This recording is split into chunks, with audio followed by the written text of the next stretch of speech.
Olá, amados irmãos, como vão? Tudo bem? Estamos aqui então novamente para tratar do Evangelho segundo o Espiritismo. E antes de fazer a prece inicial, quero deixar uma pergunta. Os espíritos são seres especiais? São seres criados por Deus exclusivamente para viver no plano espiritual? Quem são os espíritos? O que são os espíritos? Da onde eles vieram? Com essas perguntas, quero começar o nosso encontro de hoje fazendo uma prece pedindo a Deus que nos oriente, que nos inspire, que nos ajude nessas reflexões para extrair o melhor do seu Evangelho. Então, elevemos nossos pensamentos a Deus, a Jesus e aos espíritos superiores, deixando brotar dentro de nossos corações um sentimento de gratidão, um sentimento de amor, de reconhecimento da grandeza divina, pedindo ao Pai Maior que nos abençoe neste momento, a Jesus que nos ilumine e aos bons espíritos que nos inspirem para que possamos aprender com esta maravilha que é o Evangelho de Jesus e que, mais que isso, possamos colocar em prática o quanto antes, pois somos os trabalhadores da última hora, todos nós, e precisamos exercitar tudo aquilo que Jesus nos ensinou e nos exemplificou. E à luz do Espiritismo, vamos estudando e procurando compreender tantas lições maravilhosas. Que assim seja. Pronto, vamos lá. Então, voltando àquela pergunta. As perguntas. O Espírito, ele é um ser especial criado por Deus? Quem é, o que é, como foi criado o Espírito? Bom, como nós já sabemos em outras lições, o Espírito, ele habita dentro de cada um de nós. Então, o Espírito que está do lado de lá, no outro plano espiritual, já foi um ser encarnado aqui na Terra ou em outro orbe. Mas ele não é um ser especial criado para viver no plano espiritual, exclusivamente no plano espiritual. Ele é criado como todos nós somos criados, como o espírito de cada um de nós foi criado, simples, ignorante, criado com um propósito de evoluir e ajudar na evolução da humanidade. Bom, mas então ele não nasceu com todas as qualidades? Absolutamente. Ele nasceu ignorante. Ele fatalmente vai errar. Então, todo espírito ele passa por um processo. E esse processo inclui os erros, inclui os acertos, inclui os aprendizados. Diante disso, nós podemos deduzir que os espíritos que passaram pela Terra e não chegaram à perfeição, eles também cometerão erros no plano espiritual, eles ainda não chegarão perfeitos no plano espiritual. Chegarão sim, talvez mais consciente. Podem, no plano espiritual, também continuar o processo de elevação, de crescimento, através de estudo, através de trabalho, se dispondo aos trabalhos comunitários no plano espiritual, de ajuda aos espíritos ainda encarnados, obviamente desde que tenha condições para isso. Mas é possível continuar o seu processo de aprendizado no plano espiritual. Mas João Batista, na sua primeira epístola, no capítulo 4, versículo 1, ele já disse: Bem amados, meus amados, não acrediteis em todos os espíritos, mas experimentai, ou seja, testai, até desconfiai se os espíritos são de Deus, porquanto vários falsos profetas se ergueram no mundo. Então, se falsos profetas se ergueram no mundo, quando eles desencarnaram, eles levaram também essas imperfeições que tinham aqui na Terra.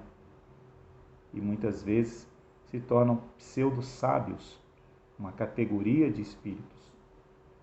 Espíritos enganadores, que continuam a praticar aquilo que faziam na Terra enquanto encarnados. Então João Batista faz esse alerta de forma direta: não acrediteis em todos os espíritos. Continuando a reflexão, os fenômenos espíritas, longe de dar crédito aos falsos cristos e aos falsos profetas, como alguns exageram em dizê-lo, vêm, ao contrário, lhes dar um último golpe. Então, os fenômenos espíritas, bem analisados, diga-se de verdade, diga-se a verdade, bem analisado, ele vem pôr por terra muitos efeitos ditos como milagrosos. Por quê? Porque são baseados em verdades, baseados na ciência. Então, ele está longe de dar crédito a esses falsos profetas e falsos cristos. Não peçais ao Espiritismo milagres nem prodígios, porquanto declara ele formalmente que não os produz.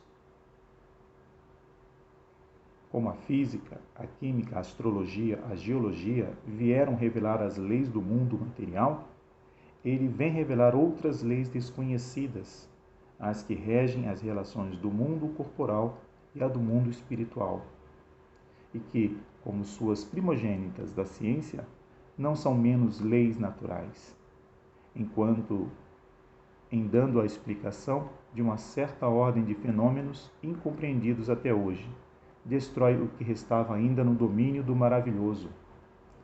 Então, conforme a ciência avança no campo da espiritualidade, tudo aquilo que era considerado miraculoso, maravilhoso, tudo aquilo que era considerado fora das leis da natureza, ele vem sendo comprovado que é uma questão de compreensão dos fenômenos naturais. Aqueles, pois, que estivessem tentados a explorar esses fenômenos em seu proveito, em se fazendo passar por Messias de Deus, não poderiam enganar por muito tempo a credulidade e logo seriam desmascarados. Aliás, como foi dito, só esses fenômenos não provam nada. A missão se prova pelos efeitos morais, que não é dado a qualquer um produzir. Fenômeno por fenômeno, todos podem produzir, porque são leis naturais, são características naturais do ser humano.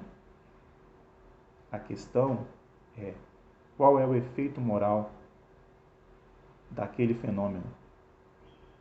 É isso que diferencia um bom de um mau espírito, de um bom ser humano, de um ser humano ainda que não é bom, que está ainda no processo da maldade, da ganância.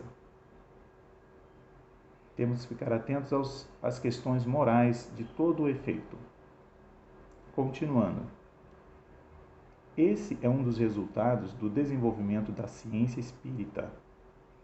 Em perscrutando a causa de certos fenômenos, ela ergue o véu sobre muitos mistérios. Então, a ciência espírita, ela pesquisa, perscrutar é pesquisar, é investigar. Então, com isso, ela levanta o véu, descobre muitas explicações sobre esses fenômenos que pareciam milagres, que pareciam do mundo do maravilhoso. Os que preferem a obscuridade, ao invés da luz da razão, são os únicos interessados em combatê-la.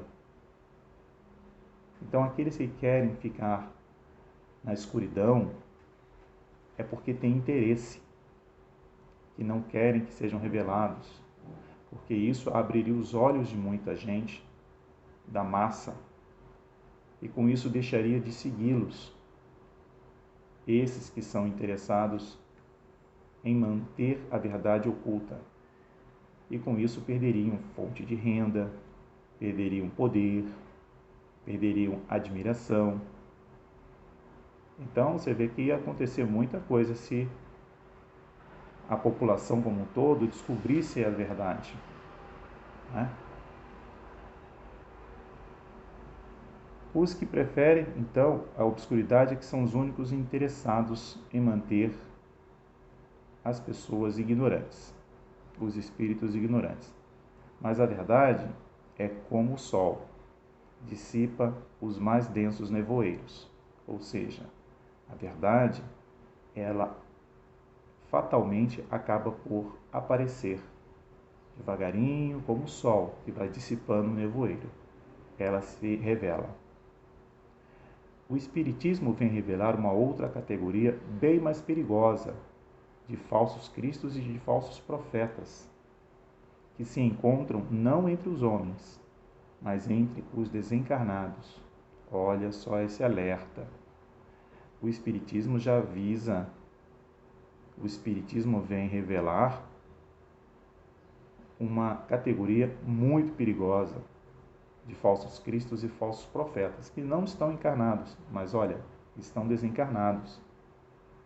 Porque também nós não podemos vê-los, e eles não estão sujeitos à ação da matéria. Quem são eles? São classificados como espíritos enganadores, hipócritas, orgulhosos e, como disse há pouco, pseudo-sábios, que da terra passaram para a erraticidade e se adornam com nomes veneráveis para procurar, graças à máscara com que se cobrem, ou seja, a gente não consegue vê-los, recomendar ideias, frequentemente as mais bizarras e as mais absurdas. Então, eles utilizam nomes de pessoas veneráveis, pessoas importantes que foram de destaque enquanto estiveram encarnadas. Como nós não podemos vê-las, utilizam às vezes palavras, tons amenos, amorosos, mas com a essência da ideia bizarra, estranha, onde muitas vezes, por exemplo, envolve morte de animais, sem querer fazer julgamento, mas é um exemplo, envolve troca, não é? Quer dizer, preço para tudo. Então, a gente tem que ficar atento a essas questões. Vamos lá. Antes que as relações mediúnicas fossem conhecidas, eles exerciam sua ação de maneira menos ostensiva, pela inspiração, pela mediunidade inconsciente, audiente e tantas outras, até mesmo a falante. O número daqueles que, em diversas épocas, mas nos últimos tempos, sobretudo, se deram como alguns dos antigos profetas pelo Cristo, por Maria, mãe do Cristo, e mesmo por Deus, ele é considerável. Olha que interessante. São João adverte contra eles quando diz: Meus bem-amados, não acrediteis em todos os espíritos, mas experimentais se os espíritos são de Deus. Porquanto vários falsos profetas se ergueram no mundo. O Espiritismo dá os meios de os provar, indicando os caracteres pelos quais se reconhecem os bons espíritos. Caracteres sempre morais e jamais materiais. Ou seja, aqueles que estão ainda impregnados no ser, né? Os mais pesados, ou seja, orgulho, vaidade, ciúmes, apego, esses ainda são muito materiais. E os morais são amor, caridade, desapego, não é? Então, tudo isso ajuda a gente a diferenciar um bom e um mau espírito. Mas muitas vezes nós temos que ficar atentos porque são sutis. Essas diferenças são sutis. É no discernimento entre os bons e os maus espíritos que podem, sobretudo, ser aplicadas essas palavras de Jesus. Reconhece-se a qualidade da árvore pelo fruto. Uma boa árvore não pode produzir maus frutos, e uma árvore má não pode produzir bons frutos. Julgam-se os espíritos pela qualidade de suas obras, como uma árvore, pela qualidade dos seus frutos. Então, com esse parágrafo, finaliza o assunto não acrediteis em todos os espíritos. Finaliza em parte, porque o tema ele é muito longo e merece muito da nossa atenção por conta da seriedade. A tendência do ser humano sempre foi, inclusive, desde tempos remotos, de endeusar aquilo que para ele torna-se um fenômeno maravilhoso. Então ele dá crédito a um espírito que o orienta em alguma coisa, né? Ele sem às vezes julgar, porque ele fica encantado com essa comunicação. Mas será que essa comunicação ela vem de fato para ajudar? Ela vem com um propósito nobre?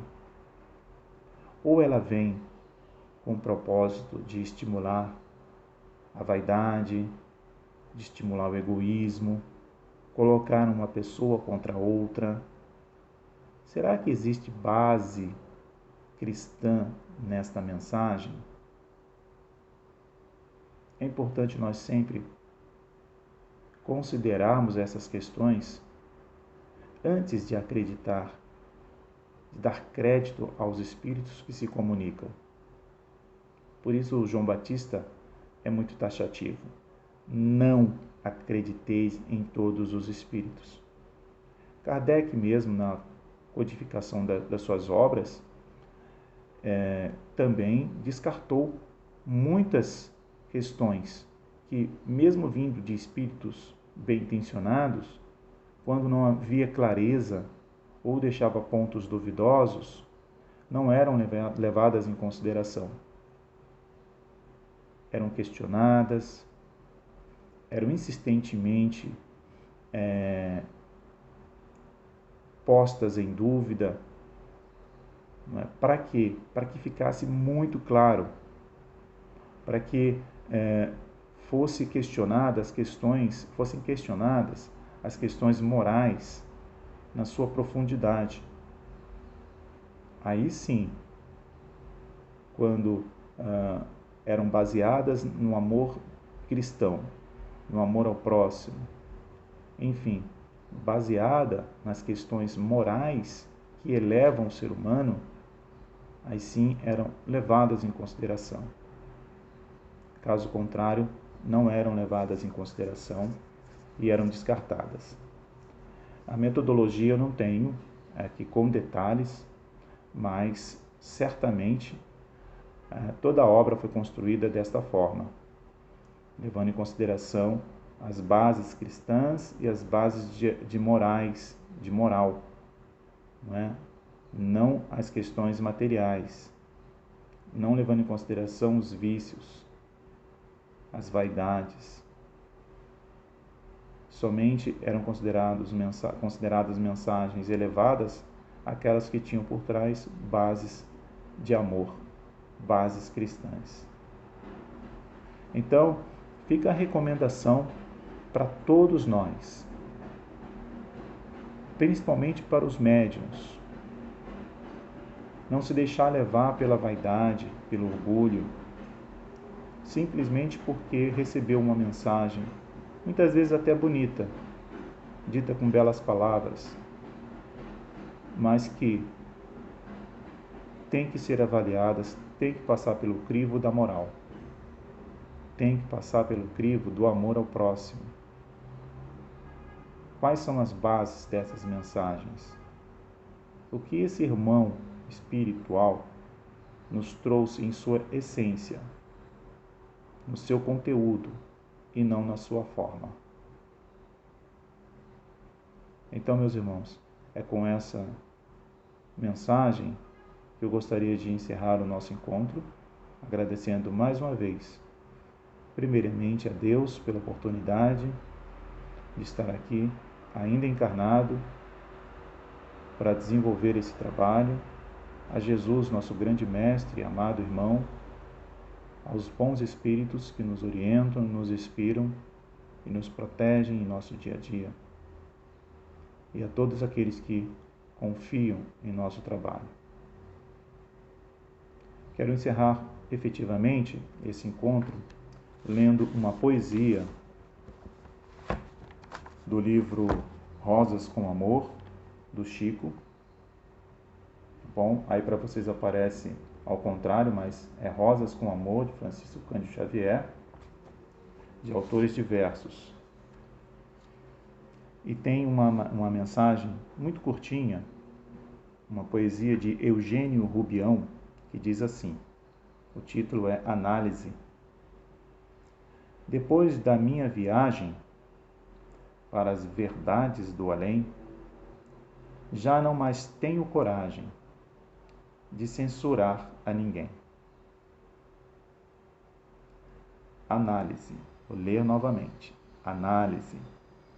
Depois de minha viagem para as verdades do além, já não mais tenho coragem de censurar a ninguém. Ou seja, quando esse irmão foi para o plano espiritual, começou a ter acesso a informações,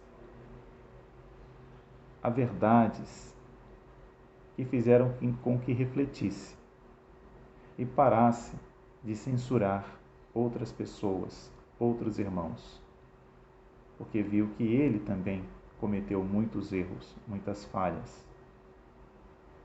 E nem por isso, depois de sua morte, depois do desencarne, também se tornou santo.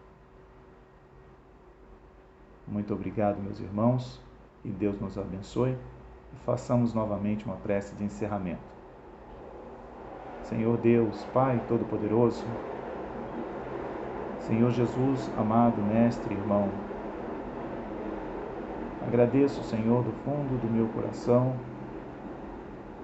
por este momento maravilhoso de aprendizado, por este momento de reflexão. Que nós todos, Senhor, teus filhos, possamos nos tornar mais fortes, mais confiantes, especialmente nesse momento que atravessamos. Porque o Senhor está sempre no comando do planeta, está sempre no comando de tudo. O nosso grande governador planetário, Jesus Cristo, e todos os seus ministros também trabalham para um mundo melhor. Muito obrigado, Senhor, te agradecemos do fundo de nossos corações. Que assim seja.